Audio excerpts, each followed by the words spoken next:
ঘটে। কি সেটা? সেটা হলো যে এতদিন পর্যন্ত ভারতীয়রা তারা ভারতীয়দের দ্বারা অর্থাৎ এদেশীয় মানুষ এদেশীয় শাসকের দ্বারা শাসিত হতেন। কিন্তু 1206 থেকে সেই অধ্যায়ে একটা ছেদ ঘটে। তুর্কি শাসন বা দিল্লি সুলতানি সাম্রাজ্যের সূচনা ঘটে।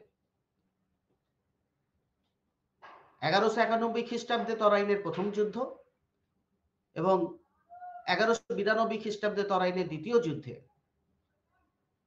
মাধ্যমে মোহাম্মদ ঘুরির আক্রমণের মাধ্যমে 1206 খ্রিস্টাব্দে সেই মোহাম্মদ ঘুরির যিনি অনুচর, যিনি প্রধান কৃতদাস সহযোগী, সেই কুতুবউদ্দিন আইবকের নেতৃত্বে 1206 সালে দিল্লি সুলতানি সাম্রাজ্যের প্রতিষ্ঠা ঘটে। দিল্লি সুলতানি সাম্রাজ্যে মোট 5টি রাজবংশ রাজত্ব করেছিল। প্রথম বংশের নাম ছিল দাস বংশ, দ্বিতীয় বংশের নাম ছিল খলজি বংশ, তৃতীয় বংশের নাম ছিল তুগলক বংশ, চতুর্থ বংশের নাম ছিল সৈয়দ বংশ এবং সর্বশেষ যে বংশ রাজত্ব করেছিল তার নাম ছিল লোদি বংশ। যদি আমরা সময়ের হিসাবটা দেখি তাহলে আমরা দেখতে পাবো যে 1206 থেকে 1526 এই সময়কালে দিল্লি সুলতানি সাম্রাজ্য প্রতিষ্ঠিত হয়েছিল বা দিল্লি সুলতানি সাম্রাজ্যের সময়সীমা সেটা ছিল। অর্থাৎ যদি মোট আমরা বয়স বা সময়টা দেখি তাহলে সেটা হবে 320 বছর। বিএইচআইসির যে প্রথম চ্যাপ্টার, যে প্রথম ইউনিট, সেটা হচ্ছে ট্রেড ইন হিস্ট্রি রাইটিংস। এখানে আমরা দুটো পার্টে ইতিহাস লিখনের ধারা নিয়ে আমরা আজকের ক্লাসে মূলত আলোচনা করব। আজকে দিল্লি সুলতানি সাম্রাজ্যের ইতিহাস লিখনের ধারা এই বিষয়ে আমরা ক্লাসটা চালু করব এবং এই বিষয়ে আমরা জানব যে কিভাবে দিল্লি সুলতানি সাম্রাজ্যের সময় ইতিহাস রচনার ধারা বিবর্তিত হয়েছে। আমরা জানি যে প্রাচীন ভারতের ইতিহাস রচনা করতে গিয়ে আমাদেরকে নানা রকমের অসুবিধার মধ্যে পড়তে হয়। কি অসুবিধা? কারণ ইতিহাসের যে উপাদান এবং তার মধ্য থেকে ইতিহাসের যে আকর রূপে গ্রহণ করার উপাদান সমূহ তার কিন্তু অভাব ছিল। কিন্তু সুলতানি সাম্রাজ্যের সময় আমরা সেই অভাব অনেকটাই মিটিয়ে যায়। ঐতিহাসিক ভিনসেন্ট স্মিথ তিনি বলছেন যে প্রাচীন ভারতের ইতিহাস রচনা করতে গিয়ে উপাদানের যে অপ্রতুলতা, যে অভাব, সেটা দিল্লি সুলতানি সাম্রাজ্যে ছিল না, সেখানে উপাদানের অনেক প্রাচুর্য ছিল। ভারতবর্ষের ইতিহাস পড়তে গিয়ে যে যুগ বিভাজনের কথা আমরা বলি, সেখানে মূলত একদল ঐতিহাসিক তারা বলছেন যে ভারতবর্ষের ইতিহাসের যুগ বিভাজন অর্থাৎ প্রাচীন সভ্যতা থেকে দিল্লি সুলতানি সাম্রাজ্যের সূচনা পর্যন্ত সময়কে বলা হচ্ছে হিন্দু যুগ, দিল্লি সুলতানি সাম্রাজ্য থেকে অরঙ্গজেবের মৃত্যু পর্যন্ত সময়কে বলা হচ্ছে মুসলিম যুগ এবং পরবর্তী শেষ পর্যায়টাকে বলা হচ্ছে ব্রিটিশ যুগ।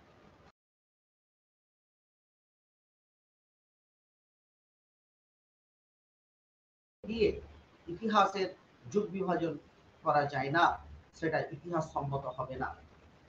আবার একদল ঐতিহাসিক বলছেন যে ভারতের ইতিহাস মূলত প্রাচীন যুগ, মধ্যযুগ এবং আধুনিক যুগ এই তিনটি পর্বে বিভক্ত। খুব সম্প্রতি আবার ইতিহাস রচনায় আরেকটা নতুন যুগের অবতারণা করা হয়েছে, সেটা হচ্ছে আদি মধ্যযুগ। এই আদি মধ্যযুগ সময়টা কোন সময় না 600 খ্রিস্টাব্দ থেকে 1200 খ্রিস্টাব্দ পর্যন্ত সময়কালকে বলা হচ্ছে আদি মধ্যযুগ বা আর্লি মিডিয়েভাল পিরিয়ড। এই যে আমরা যুগ বিভাজনের কথা বলছি, ইতিহাসের যুগ বিভাজনে এই ধরনের প্রবণতা কিন্তু সর্বজনগ্রাহ্য নয়। কারণ হচ্ছে ইতিহাস হচ্ছে একটা অবিচ্ছিন্ন ধারাবাহিক প্রক্রিয়া। এভাবে সময়ের সংখ্যা দিয়ে ইতিহাসকে বিভাজিত করা যায় না, কারণ এর মাধ্যমে অনেক কিছু আমরা সমস্যার সম্মুখীন হব। যাই হোক, দিল্লি সুলতানি সাম্রাজ্যের ইতিহাস রচনার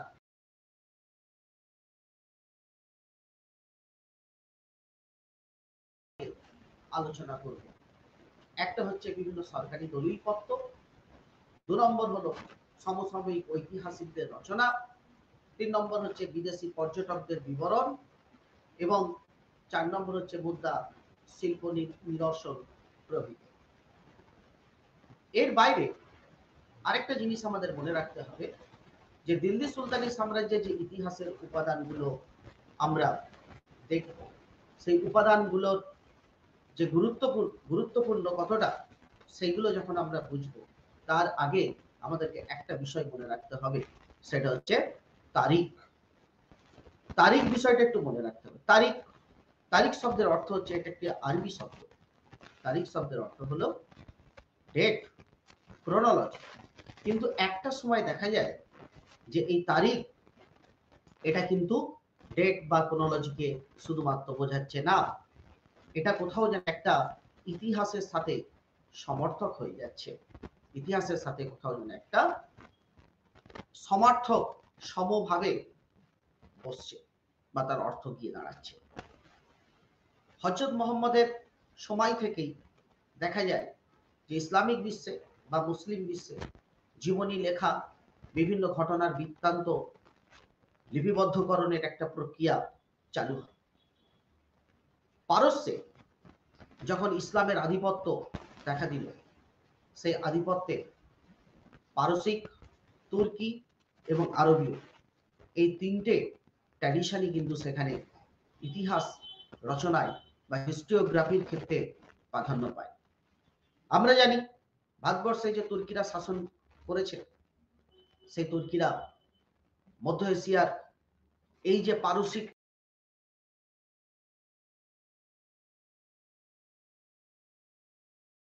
এদেশের ইতিহাস যারা রচনা করেছেন, তাদের সেই লেখনীর মাধ্যমে আমরা দেখতে পাই এই তারিখ কোথাও যেন একটা ইতিহাস এবং তারিখ কোথাও একটা যেন সম্পৃক্ত বা সম অর্থ বহন করছে।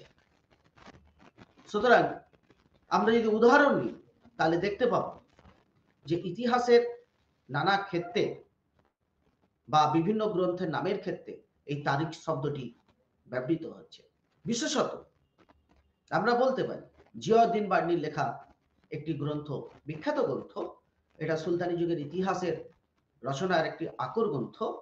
এটিকে অবশ্যই আমরা মূল্য দেব এবং পরবর্তী পর্যায়ে সম্পর্কে আমরা আলোচনা করব বিস্তারিত। তারিখ ই ফিরোজ শাহী, এই তারিখ ই ফিরোজ শাহী, তাহলে এই তারিখ শব্দটি এখানে কিন্তু ব্যবহার করা হচ্ছে।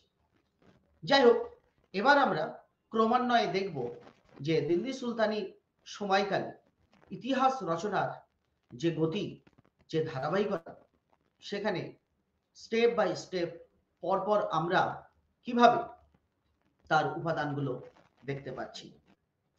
প্রথমেই আমরা বলতে পারি যে সমকালীন এই সময়ে বহু ঐতিহাসিক এই সময়কালকে নিয়ে ইতিহাস রচনা করেছেন। রাজানুগ্রহ বা রাজার পৃষ্ঠপোষকতায় এইসব ঐতিহাসিকদের রচনা পক্ষপাত দুষ্ট এবং অনেক ক্ষেত্রে অতিরঞ্জিত হলেও ইতিহাসের উপাদান হিসাবে তাদের মূল্য কিন্তু আমরা কোনোভাবেই অস্বীকার করতে পারি না।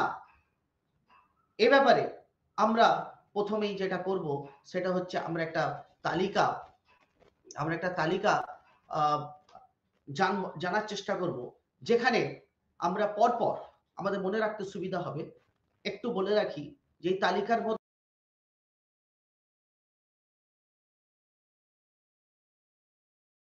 ইতিহাসের উপাদান, তার সংক্রান্ত বৃত্তান্ত রয়েছে, আর রয়েছে বিভিন্ন বিদেশি পর্যটকরা যারা ভারতে এসেছিলেন সেই সময় তাদের বৃত্তান্ত সেখানে রয়েছে। প্রথম যে গ্রন্থটির কথা আমি আলোচনা করব সেটি হচ্ছে, গ্রন্থটির নাম হচ্ছে চাচনামা। আরবি ভাষায় এই গ্রন্থটি রচিত। লেখকের নাম জানা যায় না, কারণ যিনি লিখেছেন তার নাম অজ্ঞাত। নাসিরউদ্দিন কুবাচার আমলে মোহাম্মদ আলী বিন আবু বকর কুফি 1216 খ্রিস্টাব্দে গ্রন্থটি তিনি ফার্সি বা পারসিকতে অনুবাদ করেন। এই গ্রন্থটি অত্যন্ত গুরুত্বপূর্ণ, কারণ মোহাম্মদ বিন কাসিম তার সিন্ধু অভিযানের পূর্বে এবং পরে সিন্ধু দেশের ইতিহাস সম্পর্কে এই গ্রন্থটি থেকে আমরা তথ্য জানতে পারি। অর্থাৎ চাচনামা গ্রন্থ, যেটি আমাদেরকে জ্ঞাত করে, জানায় মোহাম্মদ বিন কাসিমের সিন্ধু বিজয় সম্পর্কে তার যে ইতিহাস, সেই ইতিহাস তোলা থাকে রয়েছে এই চাচনামা গ্রন্থে। দ্বিতীয় যে গ্রন্থটির কথা আমি বলবো সেটি হচ্ছে তারিখ ই সিন্ধ বা তারিখ-ই মাসুদি। এটিও একটি অত্যন্ত গুরুত্বপূর্ণ গ্রন্থ। তারিখ-ই মাসুদি এই গ্রন্থটির রচয়িতা হচ্ছেন বখরার মীর মোহাম্মদ মাসুম। 1600 খ্রিস্টাব্দে গ্রন্থটি রচিত। এই গ্রন্থটিও দিল্লি সুলতানি সম্পর্কে আমাদেরকে অনেক তথ্য প্রদান করে। আরবদের সিন্ধু বিজয় থেকে সম্রাট আকবরের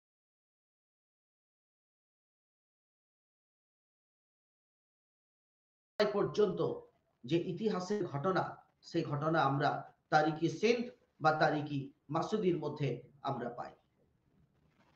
নেক্সট আরেকটি গুরুত্বপূর্ণ গ্রন্থ হচ্ছে আল নাসের বিন উতবি, যিনি সুলতান মাহমুদের সভাসদ ছিলেন।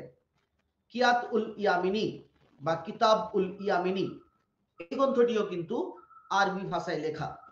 গজনীর সুলতান সুবক্তগিন ও সুলতান মাহমুদের রাজত্বকাল থেকে 1020 খ্রিস্টাব্দ পর্যন্ত ধারাবাহিক ইতিহাস এখানে বিবৃত করা রয়েছে।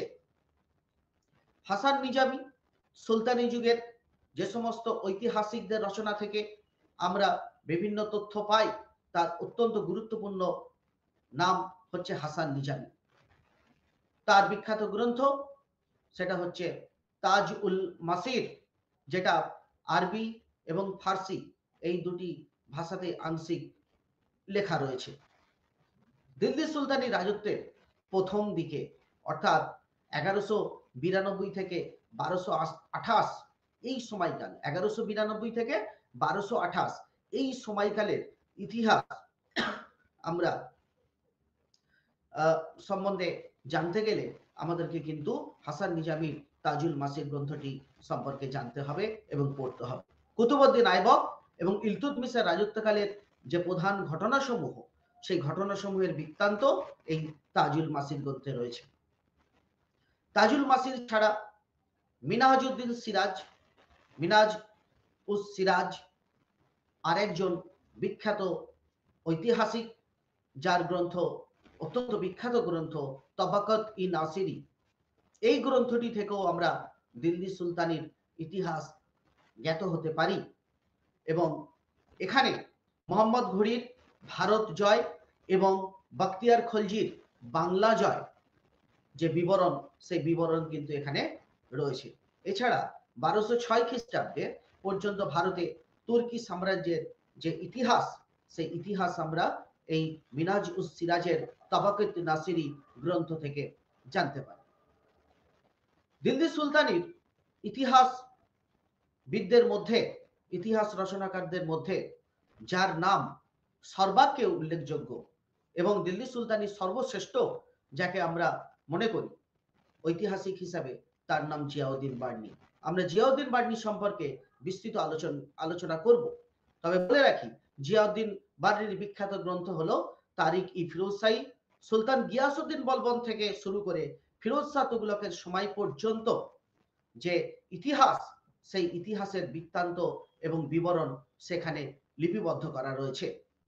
সৈয়দ আলী তাবা আবতাবার, যার বুরহান-ই-মাসির গ্রন্থটি, এটি একটি মূলত আঞ্চলিক লেভেলের বা আঞ্চলিক স্তরের ইতিহাস জানার জন্য একটি গুরুত্বপূর্ণ গ্রন্থ, যেখানে গুজরাট বা ভারতের পশ্চিম অঞ্চলের যে সেই সময়কার ইতিহাস এবং তার বিভিন্ন তথ্য আমরা এখানে দেখতে পাই, যেটা হচ্ছে বুরহান ই মাসির গ্রন্থে। এছাড়া আরেকজন ঐতিহাসিকের কথা আমি বলবো, যার নাম হচ্ছে আমির খসরু। এখানে একটু বলে রাখি যে আমির খসরু কিন্তু জিয়াউদ্দিন বার্নির মতো প্রথাগত ইতিহাসকার ছিলেন না। আমির খসরু ছিলেন একজন কবি। প্রথমত তিনি একজন কবি, একজন দার্শনিক, একজন সঙ্গীতজ্ঞ এবং একজন গীতিকার। আমির খসরুর যে লেখাগুলো আমরা পাই, সেই লেখাগুলোতে আমরা সরাসরি ইতিহাস পাই না, এবং সেখানে রাজানুগ্রহের যে ছায়া সেটাও কিন্তু স্পষ্ট।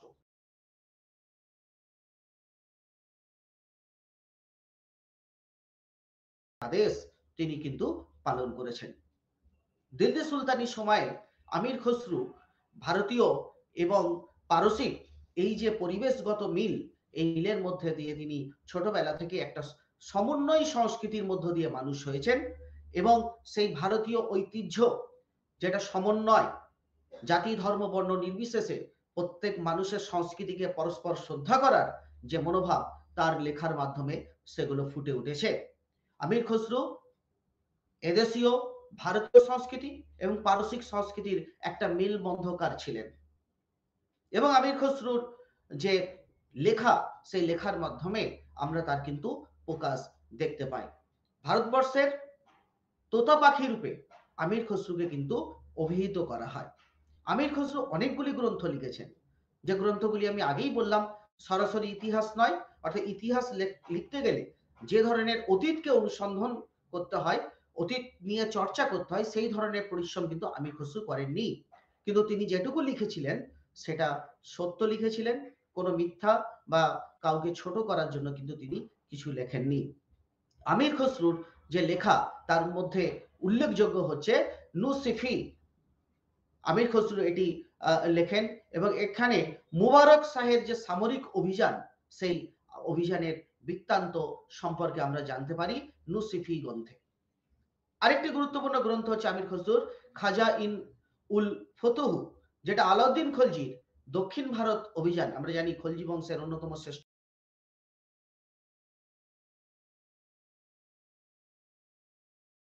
বাজার দর নিয়ন্ত্রণ নীতি, তার অর্থনৈতিক সংস্কার অত্যন্ত গুরুত্বপূর্ণ। সে আলাউদ্দিন খলজির যে দক্ষিণ ভারত, সেই দক্ষিণ ভারতে তার অভিযান এবং তার বিভিন্ন রকমের সংস্কার, এবং মঙ্গলদের বিরুদ্ধে আলাউদ্দিন খলজির যে নীতি, এবং তার মঙ্গলদের প্রতিহত করার জন্য যে ধরনের একজন সম্রাট বা সুলতান হিসাবে তার যে কার্যাবলী, তার বৃত্তান্ত কিন্তু আমরা খাজা ইন উল ফুতুহতে পাই। আরেকটি বিখ্যাত গ্রন্থ হচ্ছে আমির খসরুর, যেটা হচ্ছে ইজাজ ই খুসরুভি। এখানে বেশ কতগুলি চিঠি, সুলতানের চিঠি এবং ফরমান রয়েছে। 1316 খ্রিস্টাব্দে আমির খসরু আরেকটি বিখ্যাত গ্রন্থ, যেটা হচ্ছে আসিকা বা মসনভি। এখানে মূলত আলাউদ্দিন খলজির পুত্র খিজির খাঁ এবং দেবলীনাথ সরি দেবল দেবীর যে প্রেম উপাখ্যান, সেই উপাখ্যানের একটা বৃত্তান্ত আমরা দেখতে পাই। আমির খসরু আরো কিছু উল্লেখযোগ্য গ্রন্থের মধ্যে, লেখার মধ্যে উল্লেখযোগ্য হচ্ছে তারিকি আলাই মিফতা উল ফুতুহ এবং তুগলকনামা। এই তুগলকনামা গ্রন্থটিও কিন্তু অত্যন্ত গুরুত্বপূর্ণ দিল্লি সুলতানের ইতিহাস জানতে গেলে, কারণ গিয়াসউদ্দিন তুগলকের মসনদে বসার পূর্বে যে ইতিহাস, সেই ইতিহাস কিন্তু আমরা তুগলকনামায় দেখতে পাই। আমির খসরুর পর যে ঐতিহাসিকের নাম আমরা বলবো, তিনি হলেন আতা মালিক জুনাইন। তার লেখা বিখ্যাত গ্রন্থ হচ্ছে তারিকি জাহান বা গুসা ই জুয়াইন। হামাদুল্লাহ মন্তরি কাজাওয়ানি তারিকি গাজিয়া নামে একটি গুরুত্বপূর্ণ গ্রন্থ লেখেন, যেটি 1329 খ্রিস্টাব্দে। এখানে ঘুর, গজনী এবং ভারতের সুলতানদের যে পরিচয়, সেই পরিচয় সম্পর্কে আমরা জানতে পারি। নাসিরউদ্দিন মোহাম্মদ উফি, তার বিখ্যাত গ্রন্থ হচ্ছে জুয়ামিনুল হিকায়েত। সেই গ্রন্থ থেকে আমরা যে তথ্যগুলি পাই, সেগুলি হচ্ছে যে নাসিরউদ্দিন কুবাচার বিরুদ্ধে ইলতুৎমিশ তার যে সামরিক অভিযান, সেই অভিযান সম্পর্কে আমরা বহু তথ্য জানতে পারি। জিয়াউদ্দিন বার্নির কথা আমরা একটু আগেই বললাম, তার আরেকটি বিখ্যাত গ্রন্থ ছিল ফতহ ই জাহানদানি। ফতোয়া জাহানদারি অর্থাৎ দাস বংশের শাসন ব্যবস্থার সঙ্গে তুগলক আমল পর্যন্ত তাদের যে শাসন ব্যবস্থার বৃত্তান্ত এবং ঘটনাক্রম, সেই ঘটনাক্রম কিন্তু রয়েছে জিয়াউদ্দিন বার্নির এই গ্রন্থে, যেটা হচ্ছে ফতোয়া জাহানদারি। এছাড়া সুফি সন্ত শেখ নাসিরুদ্দিন চিরাগ, তার একটি বিখ্যাত আমরা লেখা পাই, যেটা হচ্ছে খয়রুল মজলিস, যেখানে আলাউদ্দিন খলজির বাজার দর নিয়ন্ত্রণ নীতি, মঙ্গল আক্রমণের বিরুদ্ধে আলাউদ্দিন খলজির অবস্থান ইত্যাদি সম্পর্কে আমরা জানতে পারি। আবু সৈয়দ বলে আরেকজন ঐতিহাসিক ছিলেন, যার লেখা আমরা দিল্লি সুলতানের অত্যন্ত আকর গ্রন্থ হিসাবে আমরা দেখি, সেটা হচ্ছে জৈন উল আকরব, যেখানে সুলতান মাহমুদের কার্যাবলীর বিস্তৃত বিবরণ আমরা সেখানে পাই। অর্থাৎ দিল্লি সুলতানি সাম্রাজ্য প্রতিষ্ঠার পূর্বে সুলতান মাহমুদ যে ভারত আক্রমণ করেছিলেন, সেই ভারত আক্রমণ সম্পর্কে বিভিন্ন ঘটনা আমরা এই সৈয়দ আবু সৈয়দের গ্রন্থে আমরা পাই। শামস ই সিরাজ আফিফ আরেকজন গুরুত্বপূর্ণ ঐতিহাসিক ছিলেন। তার লেখা বিখ্যাত গ্রন্থটি হচ্ছে তারিখি ফিরোজশাহী, যেখানে ফিরোজ শাহ তুগলকের বিভিন্ন রাজত্বকালের বিভিন্ন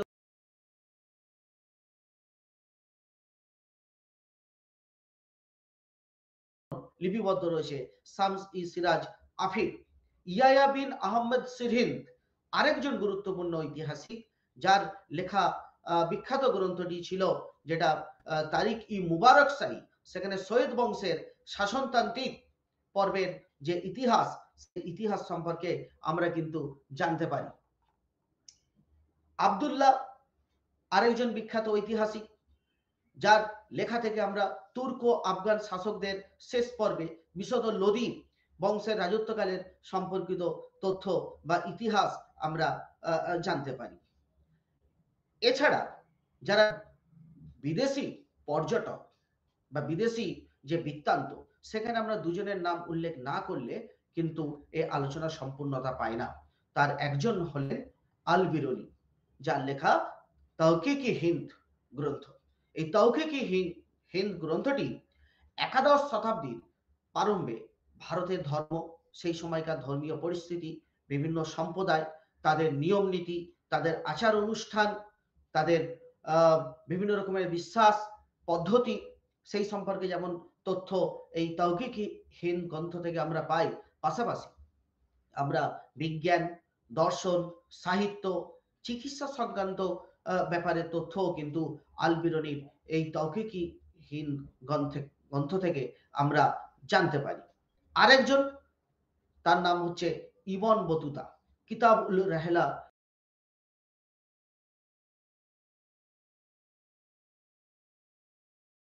যে রাজত্বকালের বিস্তৃত বর্ণনা এবং বৃত্তান্ত আমরা ইবন বতুতার লেখক থেকে পাই।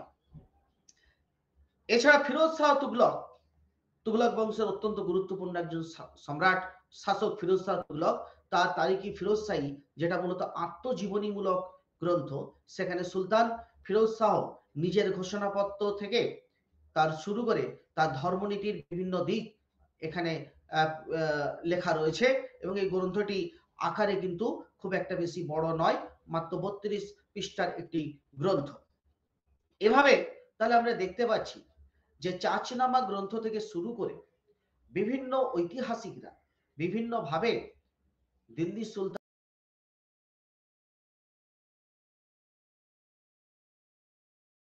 গুরুত্বপূর্ণ শাসক যেমন কুতুবউদ্দিন আইবক, যেমন ইলতুৎমিশ, সুলতানা রাজিয়া, দাস বংশের এই গুরুত্বপূর্ণ শাসকদের বিভিন্ন বৃত্তান্ত আমরা পাচ্ছি। দাস বংশ, খলজি বংশের সম্পর্কে আমরা পাচ্ছি আলাউদ্দিন খলজি, এবং তার আগে জালালউদ্দিন খলজি, তুগলক বংশের মোহাম্মদ বিন তুগলক এবং আমাদের ফিরোজ শাহ তুগলক, এদের বিভিন্ন বৃত্তান্ত সম্পর্কেও আমরা কিন্তু জানতে পারছি। অর্থাৎ পুরো দিল্লি সুলতানি সাম্রাজ্য ভারতবর্ষের ইতিহাসে যে 1206 থেকে 1526 পর্যন্ত যে দিল্লি সুলতানি সাম্রাজ্যের সময়কাল, সেই দিল্লি সুলতানি সাম্রাজ্যের সময়কালে যে ইতিহাসের বিভিন্ন লেখা, সেই লেখার মাধ্যমে কিন্তু আমরা ইতিহাসটাকে যেমন জানতে পারি, ঠিক একইভাবে আমরা কম্পেয়ার করে দেখতে পারি যে প্রাচীন ভারত বা দিল্লি সুলতানের পরবর্তী সময়ে ভারতের যে আর্থিক, সামাজিক, রাজনৈতিক, ধর্মীয়, সাংস্কৃতিক এই সমস্ত বিষয়গুলো সেখানে কতটা উন্নতি বা অবনতি ঘটেছিল সেই সম্পর্কে আমরা তথ্য জানতে পারি। তাহলে দেখা যাচ্ছে যে দিল্লি সুলতানি সাম্রাজ্যের ইতিহাসের উপাদান সম্পর্কে আলোচনায় আমরা যে তথ্য বা গ্রন্থগুলির নাম উল্লেখ করলাম সেগুলি অত্যন্ত গুরুত্বপূর্ণ আকারেই রয়েছে। এবার দিল্লি সুলতানি সাম্রাজ্যের ইতিহাসের যে আকর গ্রন্থ বা ঐতিহাসিক যারা ছিলেন তাদের মধ্যে অত্যন্ত গুরুত্বপূর্ণ একজন, তার নাম সম্পর্কে আমরা, তার কাজ সম্পর্কে, তার ইতিহাস দর্শন সম্পর্কে আমরা একটুখানি আলোচনা করে দেখব যে কেন দিল্লি সুলতানির যে ইতিহাস রচনার ধারা বা ইতিহাস রচনার যে উপাদান সেখানে কেন তাকে শ্রেষ্ঠ বলা হয়।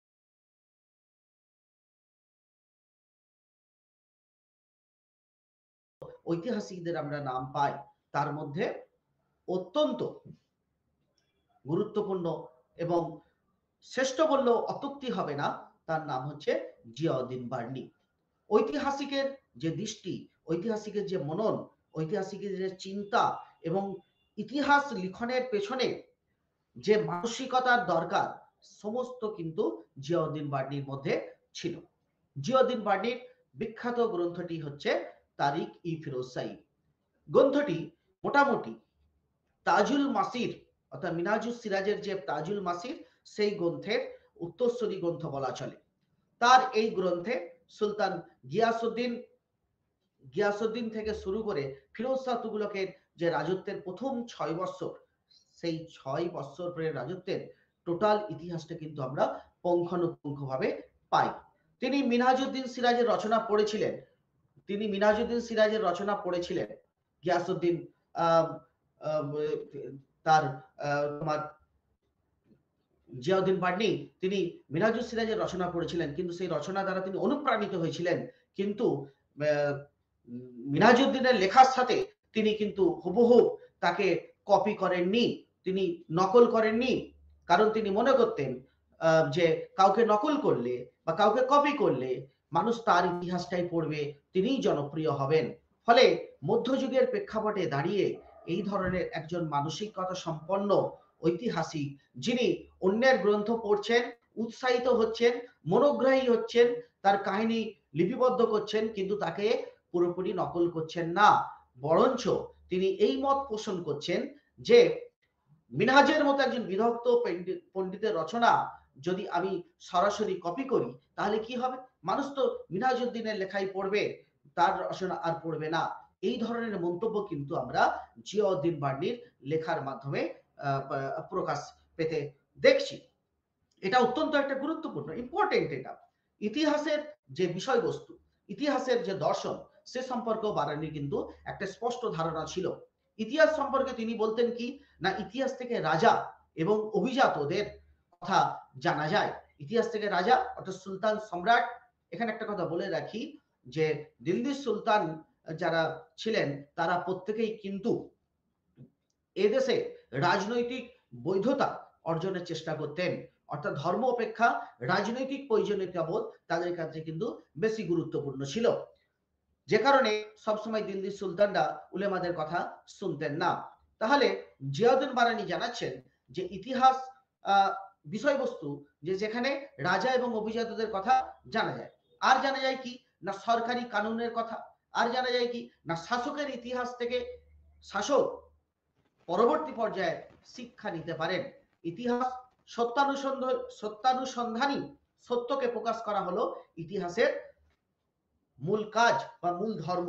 প্রকৃতপক্ষে তারিখ ই ফিরোজশাহীর মুখবন্ধে তিনি তার ইতিহাস দর্শন ব্যাখ্যা করেছেন। এখানে আরেকটা জিনিস মনে রাখতে হবে আমাদের যে জিয়াউদ্দিন বার্নি তিনি কিন্তু ছিলেন উলেমা সম্প্রদায়ভুক্ত এবং গোঁড়া মুসলিম, অর্থাৎ তার দৃষ্টিভঙ্গিতে একটা রক্ষণশীলতা ছিল, অর্থাৎ একটা গোঁড়া চিন্তা ভাবনা তার মধ্যে ছিল, কারণ তিনি কোরআনকে সমস্ত পবিত্র কোরআনকে তিনি সমস্ত জ্ঞানের উৎস বলে মেনে নিয়েছিলেন। এবং কোরআনে বলা আছে যে শক্তিশালী জাতি এবং সভ্যতার ইতিহাস পাঠ করে মানুষ সেখান থেকে শিক্ষা গ্রহণ করবে। মধ্যযুগে যে শিক্ষা ব্যবস্থার কথা আমরা জানি, সেই শিক্ষা ব্যবস্থা ছিল মূলত ধর্মকেন্দ্রিক। বারেনির ইতিহাস চেতনায় ধর্মের ভাষা, ভক্তি এবং বাগধারা কিন্তু ব্যবহৃত হয়েছে।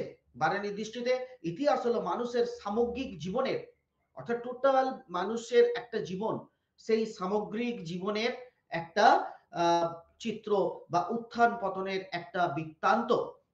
অতীতের ঘটনা থেকে শিক্ষা নিয়ে মানুষ বর্তমানে ভুল ভ্রান্তি এড়াতে পারে।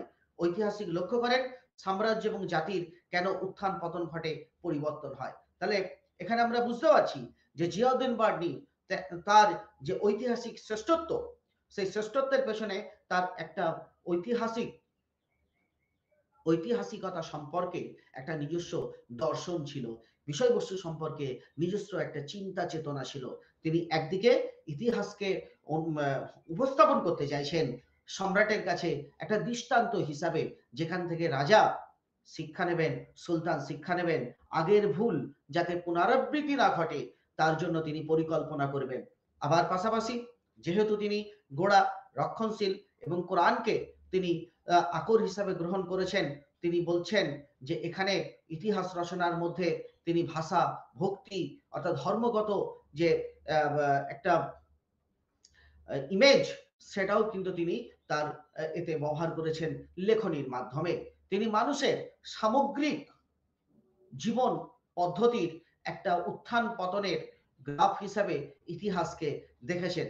অতীতের যেখানে অতীত থেকে মানুষ শিক্ষা নেবে এবং বর্তমানের যে ভুল ভ্রান্তি সেগুলোকে তিনি এড়িয়ে যাবেন।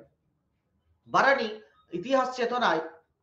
ইতিহাস চেতনায় তিনি দেখাতে চাইছেন যে ইতিহাস মানুষের অন্তর্দৃষ্টি, ইনার সাইট নির্মাণে সহযোগিতা করে। কোনটা ভালো, কোনটা মন্দ, পাপ, পুণ্য, সত্যবিত্ত বিচার করতে শেখায় ফেলে আসা অতীতে বর্ণনা বা ইতিহাস। বারানি কিন্তু এই মত প্রকাশ করেছেন। ইতিহাস পাঠ করে মানুষ কি হয় না, মানুষ বাস্তববাদী হয়, সত্যবাদী হয়। বাস্তবটা কি, কতটা কঠিন,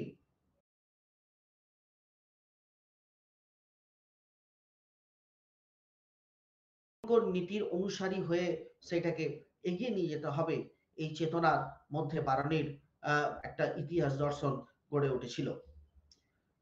অন্যের অভিজ্ঞতা যেটা ইতিহাসে লিপিবদ্ধ, সেই অন্যের অভিজ্ঞতা থেকে একটা সুনির্দিষ্ট একটা পর্ব পাঠ করে নতুন বা নবাগত সে কিন্তু একটা অন্তর্দৃষ্টি লাভ করতে পারে। শাসকের ইতিহাস যেটা আমরা পড়ি, সেখান থেকে কি পাওয়া যায় না, সেখানে সাহস পাওয়া যায়, কিভাবে বিপদের সম্মুখীন হতে হয়, সেই সম্মুখীন হয়ে তার কিভাবে মোকাবিলা করতে হয়, সেটাও কিন্তু আমাদেরকে শিক্ষা দেয় ইতিহাস। এই কথা কিন্তু বারানি তার লেখার মাধ্যমে বলেছেন। তিনি বলেছেন, জিয়াউদ্দিন বার্নি কত গুরুত্বপূর্ণ কথা দেখো, যে কিভাবে শুভ থেকে অশুভ, অর্থাৎ ভালো থেকে খারাপ বা অশুভ থেকে শুভ, এই যে একটা গতি বা এই যে একটা পরিস্থিতি, সেই শিক্ষাও কিন্তু ইতিহাস আমাদেরকে দেয়। মহাপুরুষদের যে জীবন, যারা আমাদের কাছে পূজ্য, যারা আমাদের কাছে প্রাতঃস্মরণীয়, তাদের জীবন, তাদের জীবনের কাহিনী, তাদের জীবনের নানা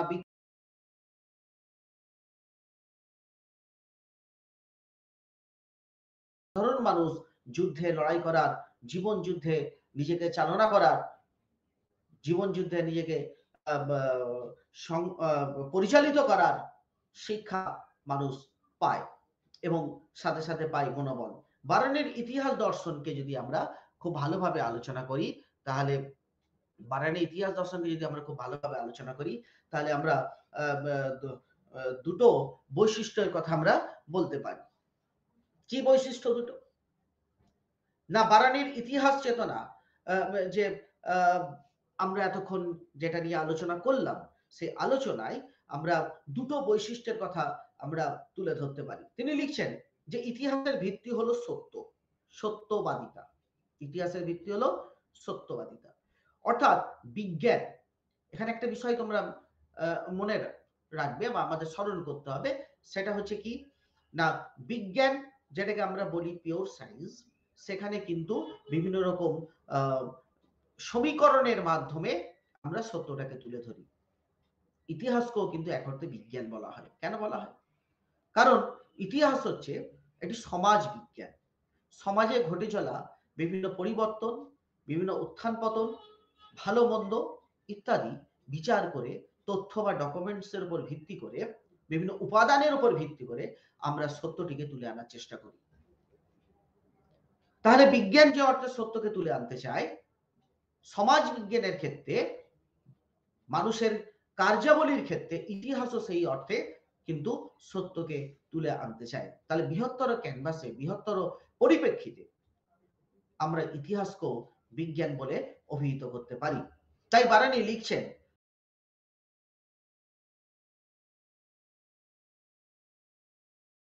প্রকাশ করবেন এবং অতিরঞ্জন বা বাড়িয়ে বাড়িয়ে বলা এই ধরনের থেকে তিনি করবেন না। কল্পনা করা, বাড়িয়ে বলা, অতিরঞ্জন করা, এগুলো হচ্ছে কবি বা গল্পকারদের কাজ, ঐতিহাসিকের কাজ নয়। এ প্রসঙ্গে মনে পড়ে যাচ্ছে আধুনিক ইতিহাস চর্চায় আমাদের অত্যন্ত গুরুত্বপূর্ণ স্মরণীয় একজন ঐতিহাসিক ইএইচ কার। তার একটি বিখ্যাত গ্রন্থ রয়েছে ইএইচ কারের, হোয়াট ইজ হিস্ট্রি। সেখানে তিনি বলছেন যে ইতিহাস হলো অতীত এবং বর্তমানের মধ্যে অবিরত কথোপকথন। অর্থাৎ অতীতের ঘটনা এবং সেই ঘটনার পরিপ্রেক্ষিতে বর্তমানে বসে তার একটা কথোপকথন, সেটা হচ্ছে ইতিহাস। আবার লিওপোল্ড র্যাঙ্কে, জার্মান ঐতিহাসিক, তিনি তথ্যের উপর অত্যন্ত বেশি গুরুত্বপূর্ণ দিচ্ছেন, অত্যন্ত বেশি গুরুত্ব দিচ্ছেন। তিনি বলছেন ইতিহাস সবসময় হবে তথ্য অনুসন্ধানী, বিউরি।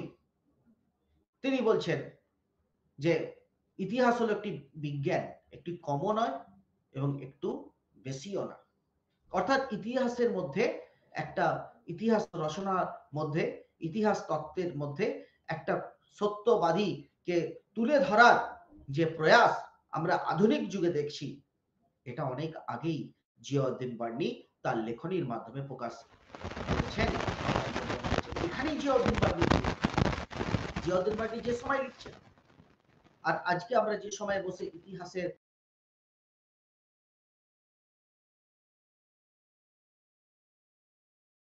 একটা মিল খুঁজে পাচ্ছি, তাহলে যুগের পরিপ্রেক্ষিতে, সময়ের পরিপ্রেক্ষিতে জিয়াউদ্দিন বার্নি অনেক বেশি অগ্রবর্তী ছিলেন। জিয়াউদ্দিন বার্নি বলছেন ঐতিহাসিক যদি মিথ্যা কথা লেখেন তাহলে তার ইতিহাস গ্রহণযোগ্য নয়, সেটা পরিত্যক্ত বা পরিত্যক্ত করতে হবে, সেটা নেওয়া যাবে না। ঐতিহাসিক তার মর্যাদা, ইতিহাস লিখনের যে মর্যাদা, সেই মর্যাদাকে তিনি হারাবেন। ধর্মভীরু ছিলেন আমরা জানি জিয়াউদ্দিন বার্নি, ফলে ধর্মভীরু অবস্থায় তিনি দায়বদ্ধতা, ঐতিহাসিকের দায়বদ্ধতাকে জাগতিক এবং পরলৌকিক দুই জায়গা থেকে তিনি বিশ্লেষণ করার চেষ্টা করেছেন। বারানির ইতিহাস চিন্তার আরেকটি গুরুত্বপূর্ণ বৈশিষ্ট্য হলো তিনি ইতিহাসের সাথে হাদিস, এই হাদিসের একটা নিকট সম্বন্ধ তিনি স্থাপন করেছেন। তার এই ধারণার জন্য অধ্যাপক পিটার হার্ডি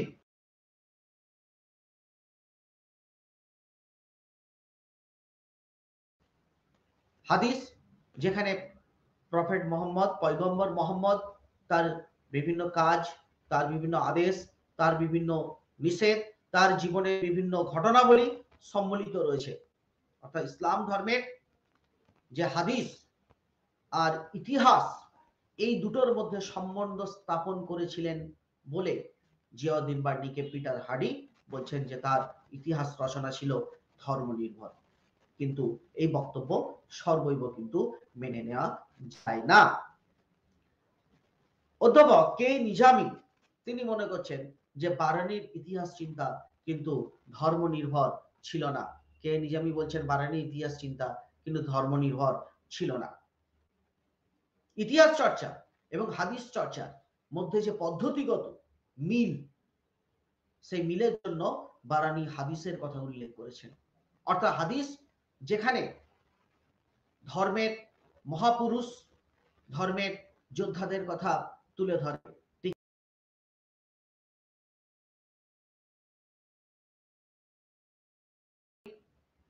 ধর্ম, সমাজ, অর্থনীতি, ব্যবসা বাণিজ্য, সংস্কৃতি সমস্ত তথ্য লিপিবদ্ধ করে।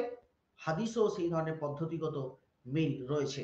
বারানি ঠিক এই কারণে ইতিহাস এবং হাদিসকে যমজ বলে উল্লেখ করেছেন। দুইয়ের রচনা পদ্ধতি একরকম বলেই জিয়াউদ্দিন বার্নি মত প্রকাশ করেছেন।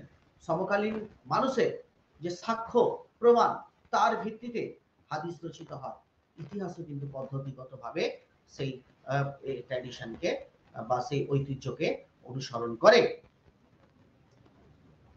তাহলে আমরা পরস্পর দেখছি যে জিয়াউদ্দিন বার্নি তার যে ইতিহাস চেতনা, সেই ইতিহাস চেতনায় কতটা অভিনবত্ব এবং নতুনত্ব ছিল। তুর্কিস্তানের এক অভিজাত পরিবারে জিয়াউদ্দিন বার্নি জন্মগ্রহণ করেন। অর্থাৎ জন্মগতভাবে জিয়াউদ্দিন বার্নি কিন্তু ভারতীয় নয়।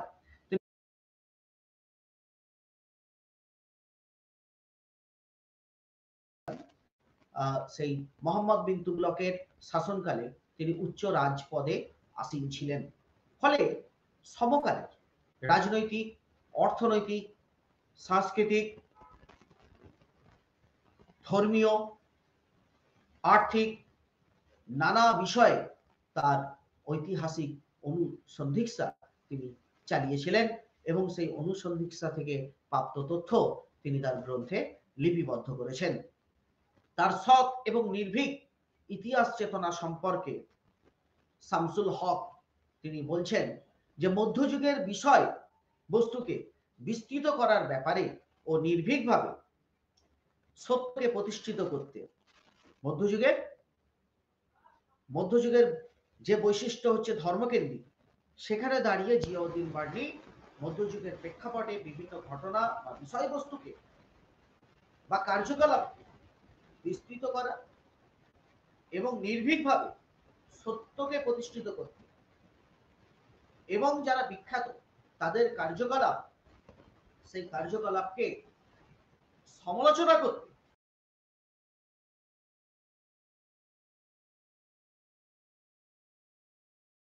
উচ্চ পদে জিয়াউদ্দিন বার্নি আসীন ছিলেন এবং তার সুবাদে জিয়াউদ্দিন বার্নি সরকারি যে বিভিন্ন তথ্য, নথি, দলিল সেগুলো তিনি দেখার সুযোগ পান। খুব স্বাভাবিক, একজন ঐতিহাসিক তিনি সুলতানের অধীনে তিনি উচ্চ পদে আসীন রয়েছেন। খুব স্বাভাবিকভাবে তার রচনার বা তার লেখার মাধ্যমে আমরা সেই সরকারি বিভিন্ন তথ্যগুলো আমরা জানতে পারব। কারণ একটু আগে বললাম যে তুগলক বংশীয় সুলতান মোহাম্মদ বিন তুগলকের শাসনকালে তিনি উচ্চ রাজপদে আসীন ছিলেন। তার রচিত গ্রন্থের ঐতিহাসিক মূল্য তাই অসীম, কারণ তিনি সরাসরি মূল আকর যে তথ্য, সেই তথ্যগুলোকে তিনি সচক্ষে দেখেছিলেন এবং সেখান থেকে তিনি লিপিবদ্ধ করে তার গ্রন্থে সেটিকে তুলে ধরেছেন। তাই সুলতানদের ব্যক্তিগতভাবে, আমি একটু আগেই যেটা উল্লেখ করা হয়েছে যে ব্যক্তিগতভাবে কোরআন, ব্যক্তিগতভাবে ধর্ম, এই এই দিকে জিয়াউদ্দিন বার্নির চিন্তায় চেতনা অনেকটা রক্ষণশীল ছিল। ফলে সুলতানদের কার্যাবলী তিনি বহু ক্ষেত্রে সংকীর্ণ বা ন্যারো মাইন্ডে বা মননের মাধ্যমে তিনি কিন্তু অনেক সময় ব্যাখ্যা বিশ্লেষণ করেছেন, বিশ্লেষণ করার চেষ্টা করেছেন। সর্বদাই ঐতিহাসিকদের নিরপেক্ষতা বলে যে অভাব তার রচনাকে উপাদান হিসাবে কিছুটা পরিবর্তন করেছে। অর্থাৎ কোথাও যেন জিয়াউদ্দিন বার্নি তার লেখার মধ্যে সম্রাট বা সুলতানের যে প্রগতিশীল কাজ, সেই প্রগতিশীল কাজ যখন সেটা ধর্ম অনুযায়ী বা ধর্ম কোরআন অনুযায়ী বা শরীয়ত অনুযায়ী হয়নি, তখন তিনি কিন্তু তার বিরূপ সমালোচনা করেছিলেন।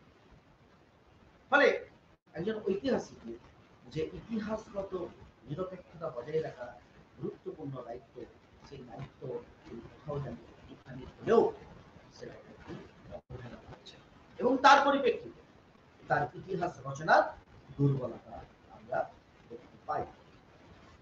কিছুটা দুর্বলতা অবশ্যই রয়েছে, সম্ভবত এই কারণে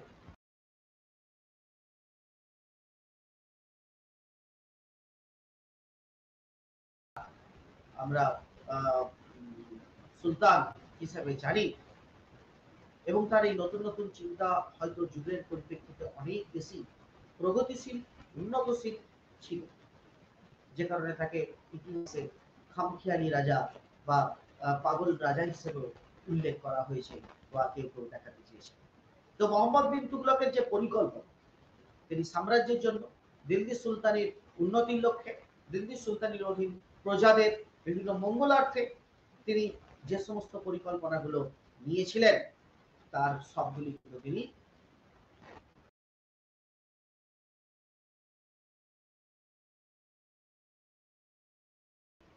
ছিল প্রখর এবং যুক্তির দ্বারা, সময়ের প্রয়োজনীয়তা বোধের দ্বারা মোহাম্মদ বিন তুগলকের পরিকল্পনাগুলি রচিত হয়েছিল। এবং ধর্ম গুরু যারা ছিলেন বা উলেমা শ্রেণী, উলেমা কারা, যারা মূলত শরিয়ত বা ইসলামের বিভিন্ন আইন কানুন সম্পর্কে ব্যাখ্যা দেন। উলেমা একটা বহুবচন, উল, দারুল উল, অর্থাৎ দারুল উল ইসলাম, এলম থেকে উল থেকে উলেমা, অর্থাৎ এলম মানে হচ্ছে জ্ঞান, সেই জ্ঞানের অধিকারী মূলত ধর্মক্ষেত্রে যারা হাদিস, কোরআন, শরীয়ত বা ইসলামিক বিভিন্ন নিয়ম কানুন সম্পর্কে ব্যাখ্যা দিতেন, ধর্মীয় আইনের ব্যাখ্যা দিতেন। এই উলেমাদের কাছ থেকে সুলতান অনেক সময় পরামর্শ নিতেন। আবার উলেমারা ধর্মের বিভিন্ন নিয়ম কানুন বা ধর্মের বিভিন্ন নিয়ম নীতি লঙ্ঘন হলে সুলতানদের উপর তারা প্রেসার ক্রিয়েট করতেন বা চাপ দিতেন। ফলে এই উলেমা শ্রেণী যারা তৎকালীন ধর্মীয় বুদ্ধিজীবী, তাদের কথা অনেক সময় কিন্তু সাম্রাজ্যের প্রয়োজন মোহাম্মদ বিন তুগলক কিন্তু শোনেননি, এড়িয়ে যেতেন বা গুরুত্ব দিতেন। এই বিষয়টি কিন্তু জিয়াউদ্দিন পার্টি মনে করেছিল। অর্থাৎ ধর্মের বাইরে বেরিয়ে যে যুক্তি সাম্রাজ্যের জন্য মোহাম্মদ বিন তুগলক বা সাম্রাজ্যের উন্নতির লক্ষ্যে, সাম্রাজ্যের বিভিন্ন রকমের অগ্রগতির লক্ষ্যে যে সমস্ত পরিকল্পনাগুলো মোহাম্মদ,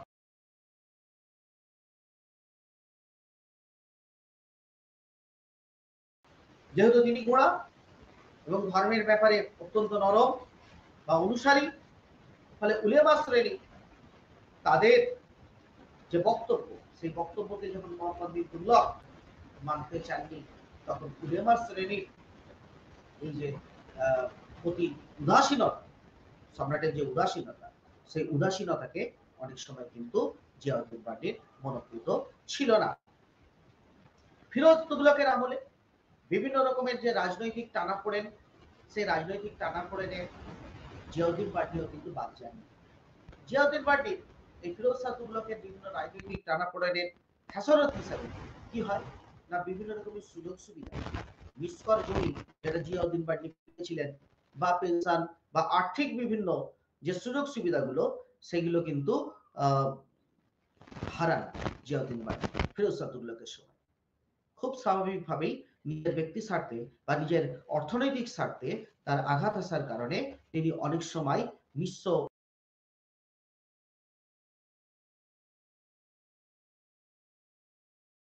তিনি বলেছেন যে ফিরোজ শাহ তুগলক যে নিয়োগ পরিকল্পনা নেন বা সাম্রাজ্যের বা সুলতানি সাম্রাজ্যের উন্নতি লক্ষ্যে যে নিয়োগ পরিকল্পনা নিয়েছিলেন, সেই নিয়োগ পরিকল্পনা ছিল ত্রুটিপূর্ণ।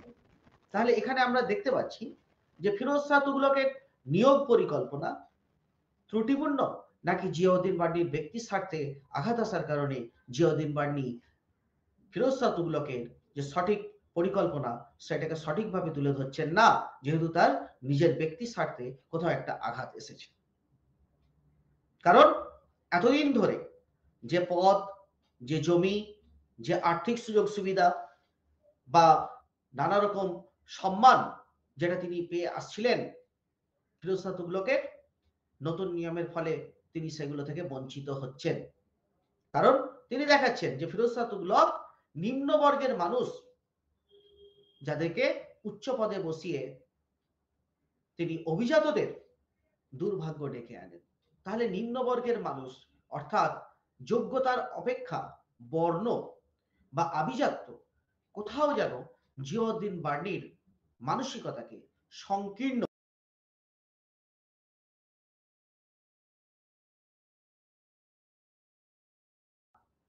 উচ্চ আভিজাত্য তারা সুযোগ পাবে, অর্থাৎ আশরাফ শ্রেণী, আতরাফ নয়, আতরাফ মানে হচ্ছে যারা নিম্ন বর্গের মুসলিম, আর আশরাফ মানে হচ্ছে যারা উচ্চ বর্গীয় মুসলিম, অর্থাৎ অভিজাত বা আশরাফ শ্রেণীর মুসলিম তারাই শুধুমাত্র সুলতানের পাশে থাকবে, সুলতানি রাজকার্য পরিচালনা করবে।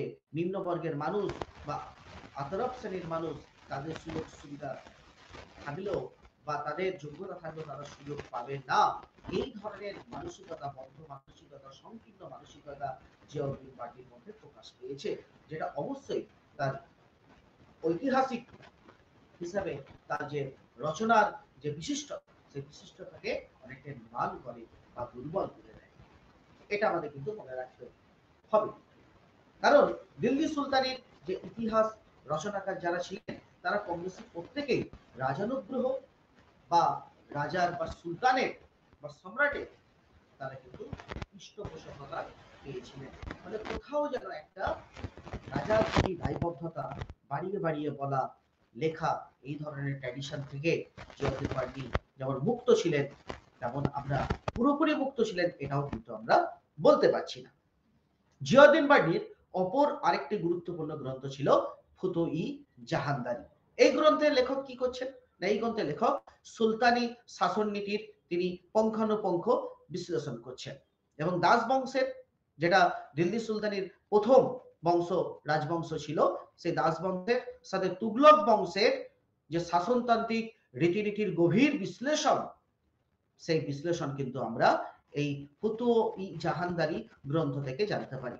কেবল রাজনৈতিক ঘটনার মধ্যে কি জিয়াউদ্দিন বার্নি তার ইতিহাস রচনাকে সীমাবদ্ধ করেছিলেন? অবশ্যই না। কারণ ইতিহাস মানে শুধু রাজায় রাজায় যুদ্ধ, সুলতানে সুলতানের যুদ্ধ, আঞ্চলিক ক্ষেত্রে যুদ্ধ বা সামন্ত প্রভুদের মধ্যে যুদ্ধ বা এক দেশ অন্য দেশের যুদ্ধ নয়। ইতিহাস মানে বৃহত্তর অর্থে সমাজ এবং সংস্কৃতি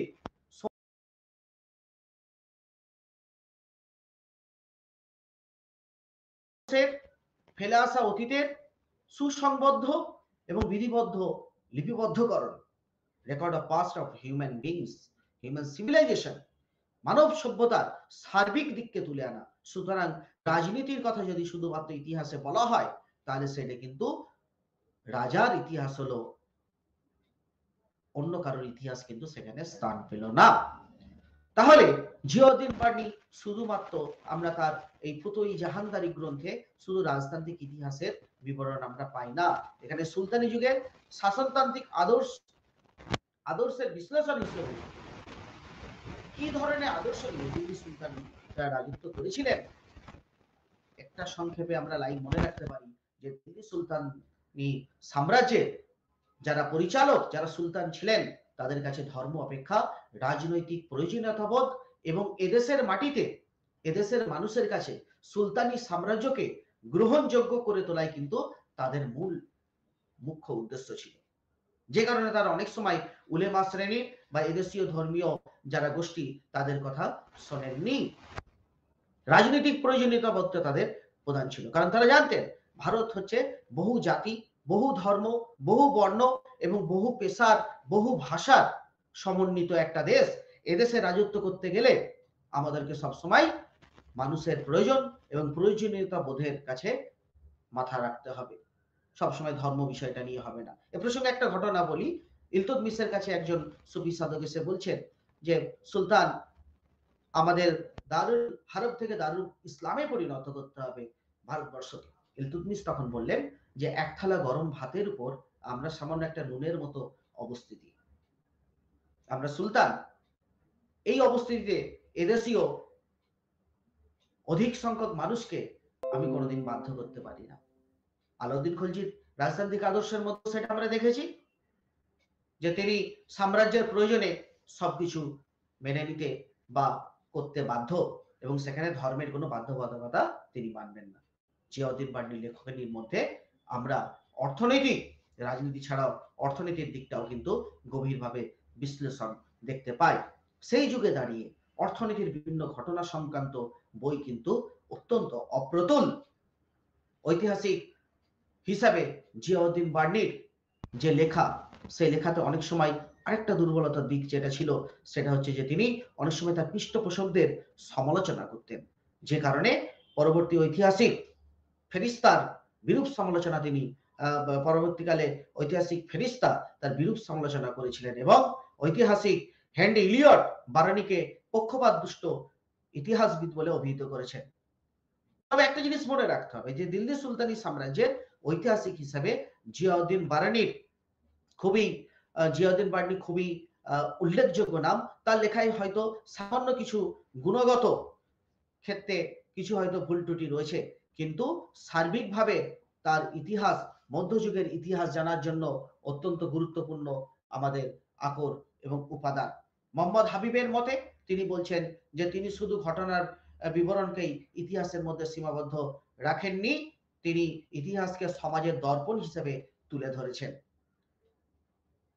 এভাবে জিয়াউদ্দিন বার্নির লেখনী আমাদেরকে সুলতানি যুগের ইতিহাস, সমাজ, সংস্কৃতি, সুলতানি রাজবংশের ইতিহাস জানতে আমাদেরকে সহযোগিতা করে। তাহলে আজকের ক্লাসে আমরা দিল্লি সুলতানি সাম্রাজ্যের ইতিহাসগত উপাদানের সমস্ত দিকগুলো সম্পর্কে আলোচনা আমরা করলাম। তবে এখানে একটা কথা আমাদের মনে রাখতে হবে,